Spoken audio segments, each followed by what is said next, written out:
বঙ্গোপসাগরে সৃষ্ট গভীর নিম্নচাপটি ঘনীভূত হয়ে ঘূর্ণিঝড়ে পরিণত হওয়ার আশঙ্কায় দেশের আবহাওয়ায় বড় ধরনের পরিবর্তন আসতে পারে। বিশেষ করে আগামী ৫ দিনে দেশের বিভিন্ন অঞ্চলে হালকা থেকে ভারী বৃষ্টি এবং বজ্রসহ বৃষ্টির আভাস দিয়েছে আবহাওয়া অধিদপ্তর। সর্বশেষ তথ্য অনুযায়ী দক্ষিণ পূর্ব বঙ্গোপসাগর ও আশপাশের এলাকায় অবস্থানরত নিম্নচাপটি ২৬ অক্টোবর রোববার দুপুর ১২টায় গভীর নিম্নচাপে পরিণত হয়েছে। এটি বর্তমানে ১১.২ ডিগ্রি উত্তর অক্ষাংশ এবং ৮৭.০ ডিগ্রি পূর্ব দ্রাঘিমাংশে অবস্থান করছে। এটি আরও পশ্চিম উত্তর পশ্চিম দিকে অগ্রসর ও ঘনীভূত হয়ে ঘূর্ণিঝড়ে পরিণত হতে পারে বলে পূর্বাভাস দেওয়া হয়েছে। এই গভীর নিম্নচাপের একটি বর্ধিতাংশ উত্তর বঙ্গোপসাগর পর্যন্ত বিস্তৃত রয়েছে। ডাবল ধামাকা অফার, ওয়ালটন ট্যাবলেট পাওয়া যাচ্ছে নতুন ছাড়কৃত মূল্যে।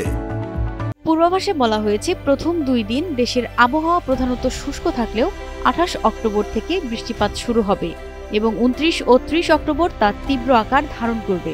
২৭ অক্টোবর খুলনা, বরিশাল ও চট্টগ্রাম বিভাগের ২-১ জায়গায় হালকা বৃষ্টি বা বজ্রসহ বৃষ্টি হতে পারে।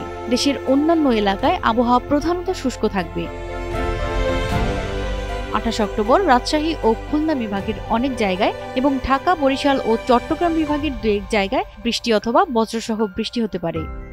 ২৯ ও ৩০ অক্টোবর দেশের অধিকাংশ এলাকায়, বিশেষ করে রংপুর, রাজশাহী, ঢাকা, ময়মনসিংহ, খুলনা, বরিশাল, চট্টগ্রাম ও সিলেট বিভাগের হালকা থেকে মাঝারি ধরনের বৃষ্টি অথবা বজ্রসহ বৃষ্টি হতে পারে।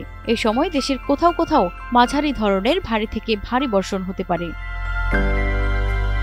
প্রথম ২ দিন অর্থাৎ ২৬ ও ২৭ অক্টোবর সারা দেশে দিন ও রাতের তাপমাত্রা প্রায় অপরিবর্তিত থাকলেও ২৮ অক্টোবর থেকে তাপমাত্রা কমতে শুরু করবে। ২৯ অক্টোবর তাপমাত্রা ১ থেকে ৩ ডিগ্রি সেলসিয়াস পর্যন্ত কমতে পারে। তবে ৫ দিনের পূর্বাভাসের শেষের দিকে বৃষ্টিপাতের প্রবণতা কমতে পারে বলে জানিয়েছে আবহাওয়া অধিদপ্তর। প্রতিমা সরকার, এনটিভি অনলাইন।